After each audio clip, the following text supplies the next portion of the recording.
i fent l'eix que ja s'està creant. Algesires, Madrid, centres logístics de Guadalajara i Saragossa i connexió per sota els Pirineus, no per Catalunya ni per País Basc. La mateixa qüestió s'ha fet en matèria aeroportuària. L'aeroport de Barcelona és un aeroport de servei i nodriment de l'aeroport de Madrid, etc. Cosa que és perfectament normal, és a dir, perfectament normal en el sentit perquè ells sí que ho tenen clar, com li deia aquí. A veure, pensin ara des del punt de vista espanyol. Tu et trobes en què hi ha algo, no saps ben bé què és, en el qual la gent diu que sí, que no, que reclama, que torna a reclamar, que diu, que escolti, que jo tinc el dret de l'autodeterminació, que qualsevol dia ho puc exercir, que tal i que tal. Bueno, doncs què faràs? Lo invertirà en duro. Què faràs? El gran aeroport espanyol on el faràs? A Madrid o a Barcelona? A Madrid, evidentment. Evidentment.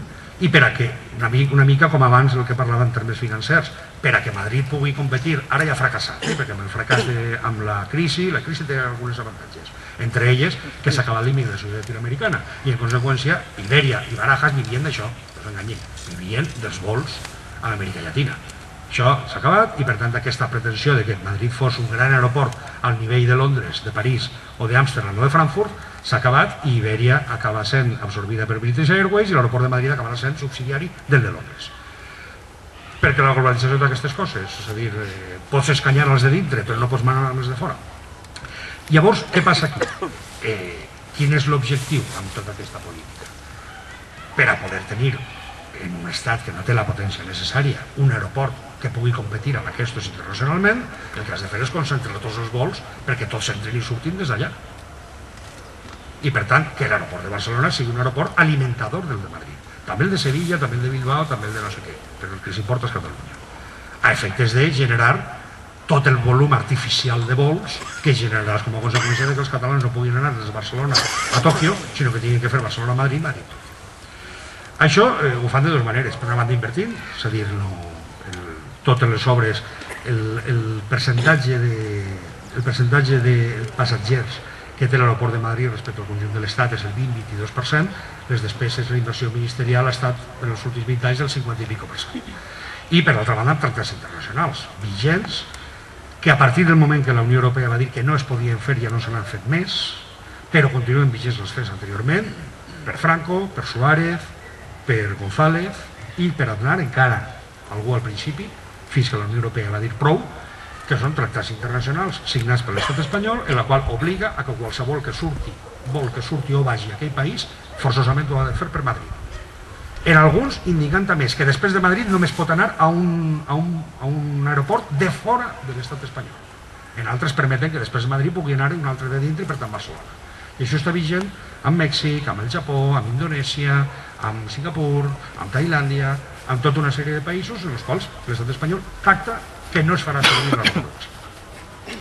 Llavors, en aquestes circumstàncies, clar, quina és la posició? La desregulada econòmica en tots els camps. Catalunya ja, en matèria de despesa pública, ja ara, si Catalunya fos independent, millorarien les ràtios de l'estat espanyol sense Catalunya. Perquè Catalunya està per sota de la mitjana. És a dir, ja tenim menys professors per aula que la mitjana, menys ordinadors per aula que la mitjana, més alumnes per aula que la mitjana, menys llits sanitaris que la mitjana, menys personal sanitari que la mitjana, per nombre d'habitants. Menys autovies, menys... totes aquestes coses. Perquè a més això és una política sistemàtica en tots els camps. Abans m'he referit a la qüestió de les pensions. Hi ha una altra, que aquesta la va revelar el conseller Mas-Colell. Les beques, segons l'Estatut del 79, són competència de la Generalitat, igual que les rodalies, etc. No s'han transferit mai.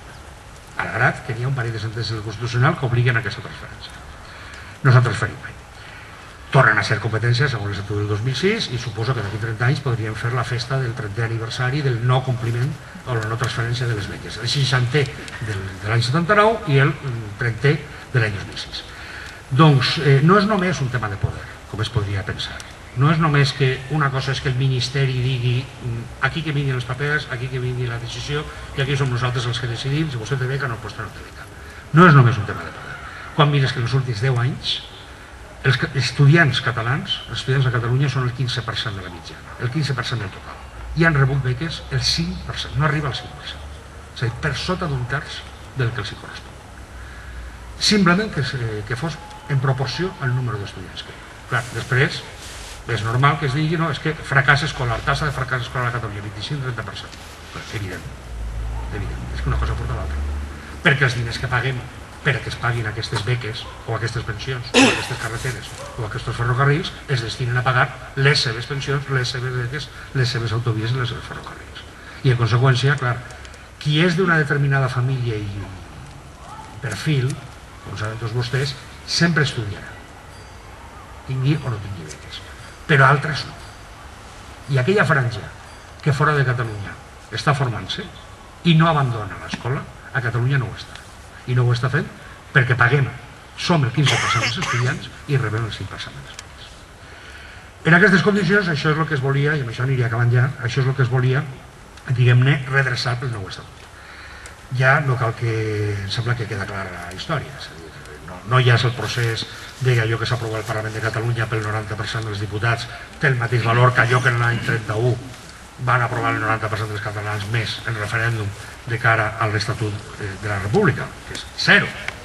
És a dir, el Congrés, el PSOE i el PP faran el que els hi plagui, com en el seu moment van fer-ho els partits polítics espanyols de l'època, sinó que després dona exactament igual. No s'aplica i a més està pendent d'un recurs del Tribunal Constitucional, és a dir, està pendent de l'última fase del procés. I això, insisteixo, que voldria acabar perquè si no estaríem aquí massa estona de cara al col·loqui.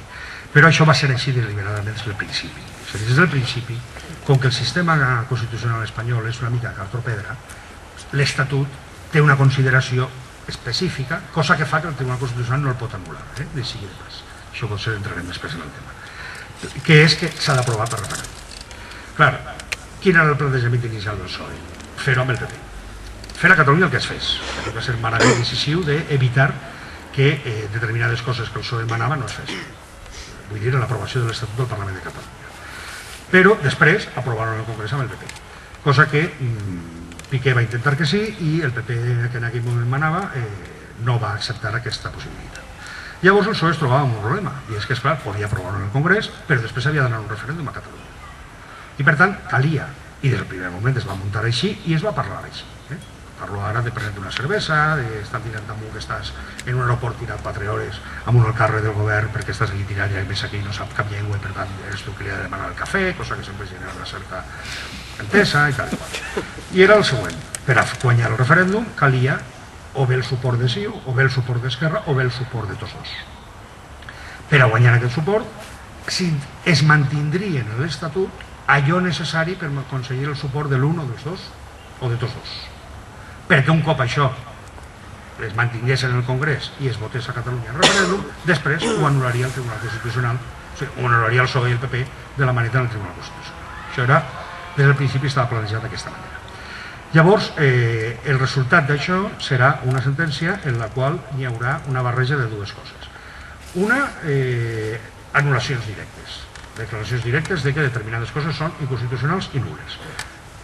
Previsiblement, l'equiparació jurídica del català amb l'espanyol, tota la part de justícia, la referència a símbols nacionals, els drets històrics, els que els poders de la Generalitat emanen del poble de Catalunya, és a dir, que no, que emanen de la Constitució espanyola, la pròpia existència del poble de Catalunya, cosa que el Constitucional ja l'any passat va dir en quant al poble basc que no existia, que el que existeix és la nació espanyola, i res més que això, però el més important de la sentència no serà això, malgrat que tingui gran importància. El que serà important de la sentència és allò que s'anomena, o que una periodista de Madrid ha anomenat la castració química. I la castració química és el que l'advocat de l'Estat en nom del govern Zapatero ha de defensa davant del Tribunal Constitucional. I és, l'Estatut no és una norma jurídica, no vincula, no obliga, no són més que declaracions d'intencions i de principis. No tindrà eficàcia el seu contingut mentre les lleis espanyoles que vagi fer les Corts espanyoles i els decrets que vagi fer el govern espanyol no recullin el seu contingut i no estan obligats a fer-ho. Perquè per sobre de l'Estatut no només està la Constitució, que és el que s'havia dit fins ara, està la normativa espanyola present i futura. És a dir, això és la castració química. Per tant, s'ha acabat l'autonomia. El que existeix és una descentralització administrativa concedida unilateralment. En realitat n'hi ha hagut els darrers anys, concedida unilateralment, en funció de que el govern espanyol de torn vulgui, dona més o dona menys.